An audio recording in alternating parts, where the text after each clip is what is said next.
Hello students, welcome to English classes. आज हम class 9th के मोमेंट्स के second chapter the adventures of Toto, जो रस्किन बॉन्ड के द्वारा लिखा गया है, उसको हम अध्ययन करेंगे। एडवेंचरस मीन्स होता है साहसिक कार्य या जोखिम, और टोटो यहाँ एक बंदर के बच्चे का नाम है, यानी कि द एडवेंचरस ऑफ टोटो यानी टोटो का साहसिक कार्य।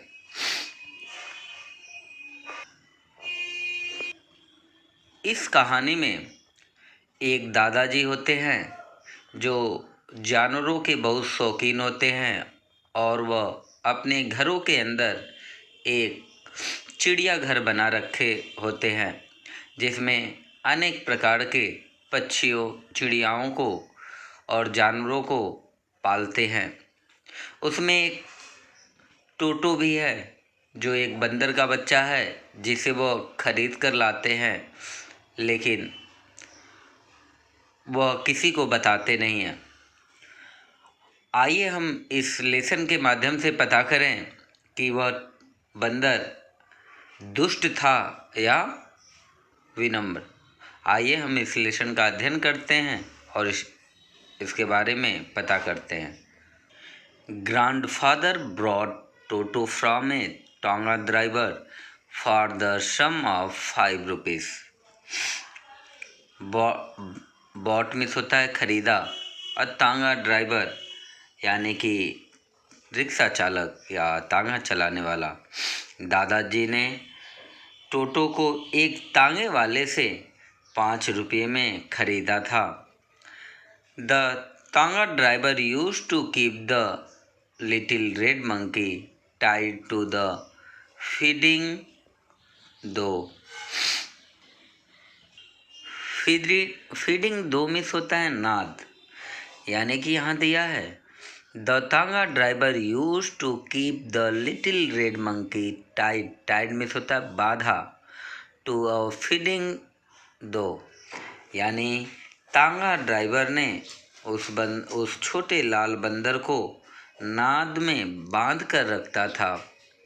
And the monkey looked so out of place there that grandfather decided he would add the little fellow to his private zoo.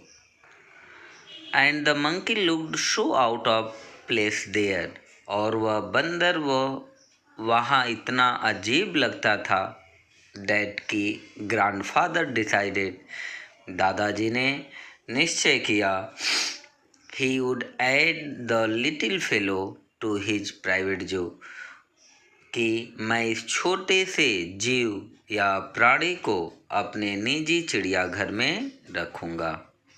Toto was a pretty monkey. Toto एक सुंदर बंदर था।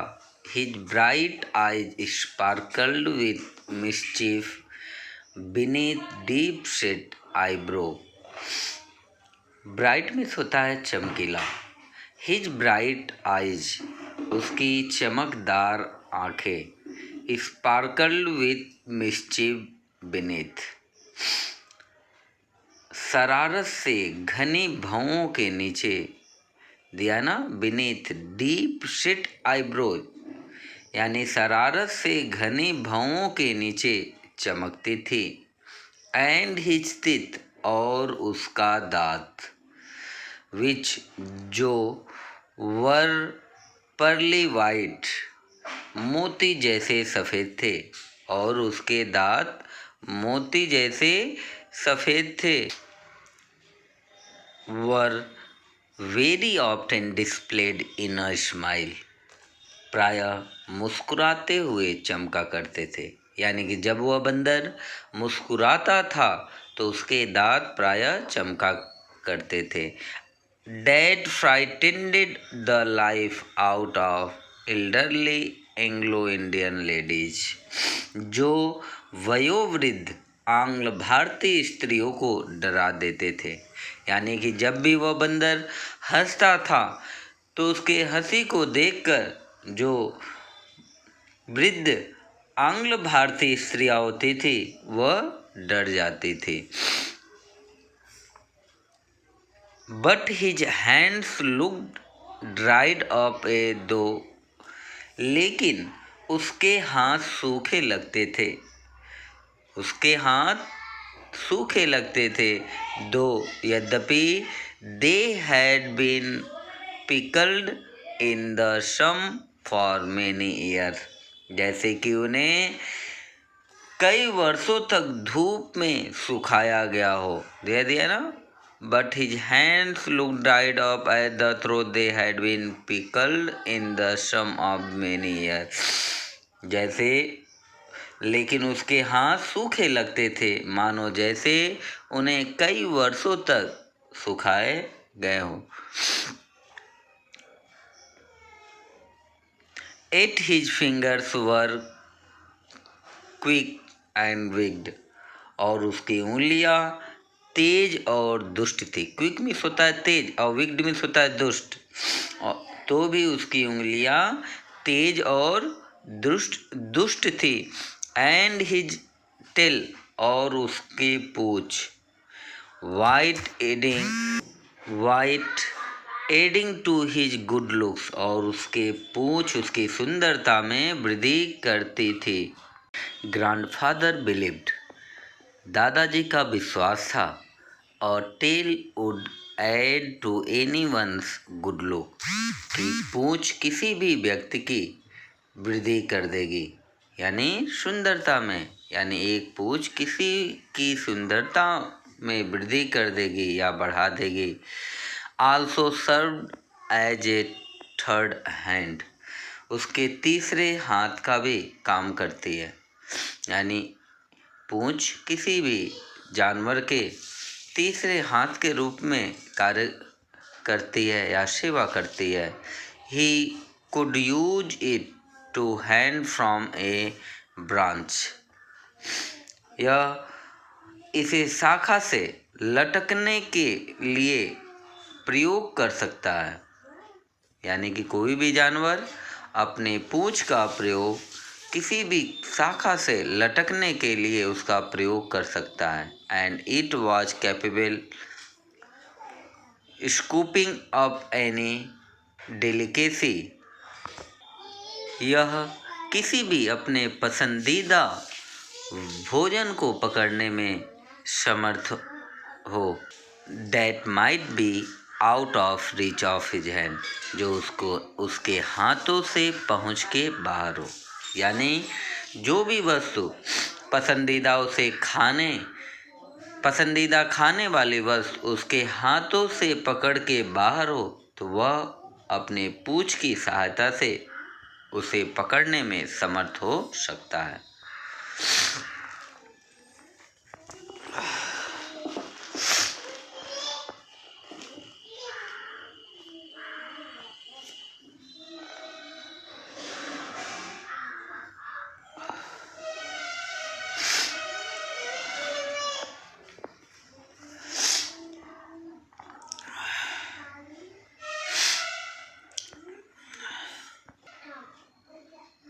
Grandmother always फुस्ड means होता है गुस्सा करना, हल्ला करना।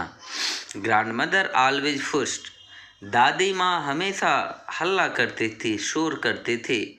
When grandfather brought home some new birds और एनिमल्स, जब दादाजी किसी नए पक्षी या पशु को घर में लाते थे, यानी कि दादी जी को जानवरों से लगाव नहीं था, यानी जब भी दादाजी किसी नए जानवर या पशु पक्षियों को लाते थे तो दादी माँ बहुत गुस्सा करती थी और हमेशा हल्ला करती थी।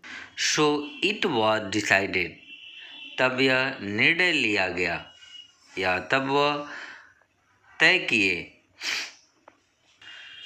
That टोटोज presence should be kept a secret from her until she was in a particularly good mood.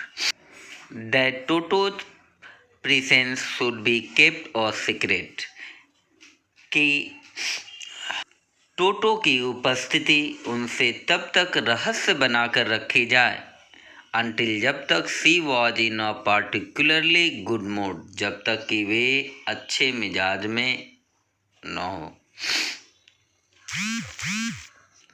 Grandfather and I, दादाजी और मैं, put him always in a little closet opening into my bedroom wall.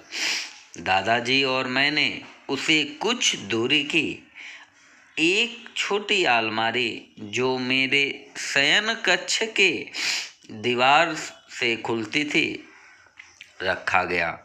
Where he was tied securely, जहाँ उसे कस कर बांधा गया था। Tide में बांधा गया, सिक्योरली कस के, यानी उसे जहाँ कस के बांधा गया। Are show we though to a pig fascinated into the wall.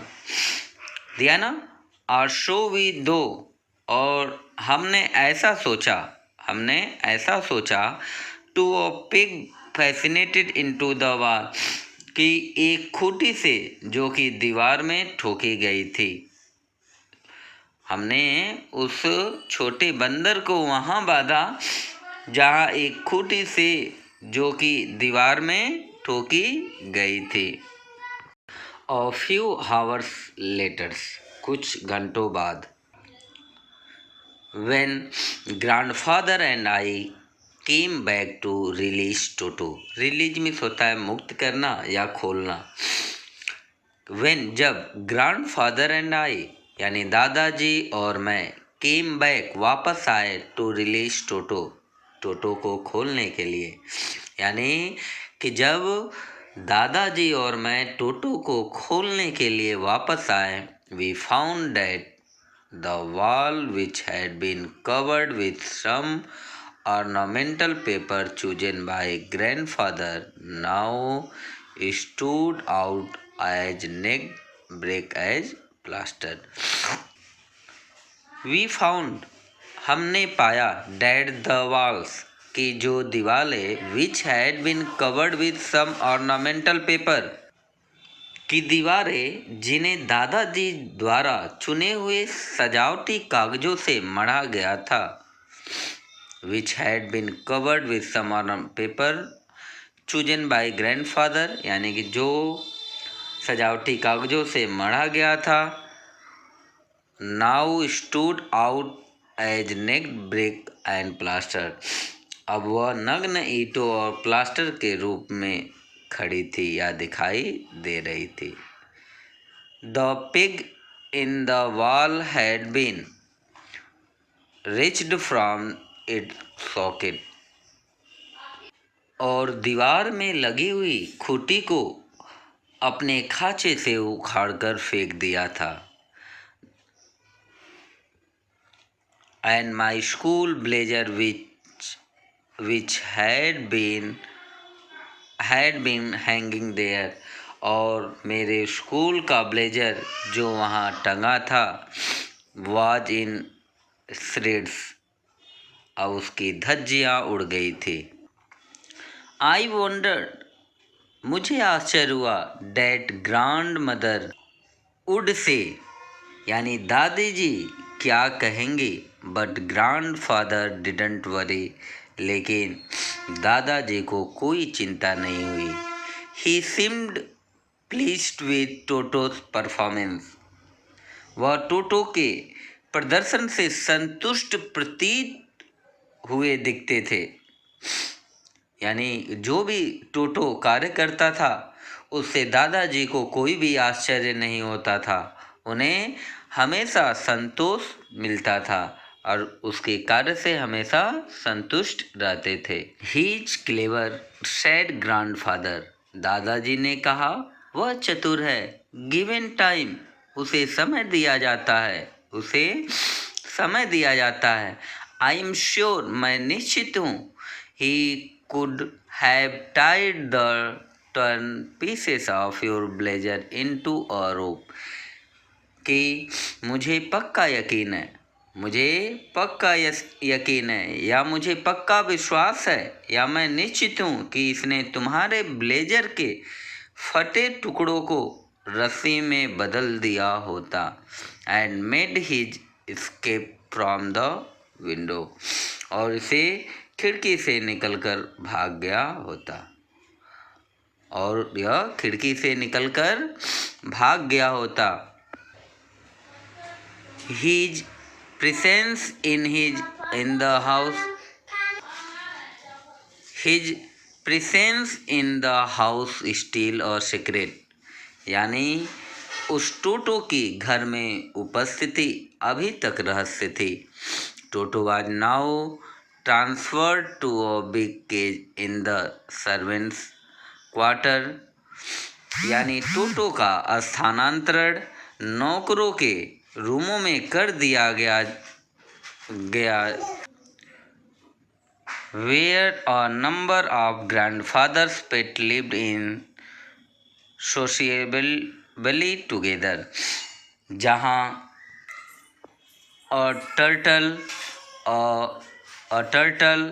a pair of rabbits, a tame squirrel and a white my pet goat, यानी जहाँ बड़ी संख्या में दादाजी के पालतू, कुछ एक कछुआ, खरगोश का जोड़ा, पालतू गिलहरी और कुछ समय के लिए मेरी पालतू बिल्ली बड़े सामाजिक रूप के एक साथ रहते थे। But the monkey wouldn't allow any of his companions to sleep at night, लेकिन बंदर ने रात में अपने किसी भी साथी को सोने नहीं दिया। सो ग्रैंडफादर, इसलिए दादाजी ने, who had to leave Dehradun next day to collect his pension in Saharanpur, decided to take him along, इसलिए दादाजी ने उन्हें अगले दिन सहारनपुर में अपनी पेंशन लेने जाना था, देहरादून छोड़ना था। उन्होंने उसे अपने साथ ले जाने का फैसला किया।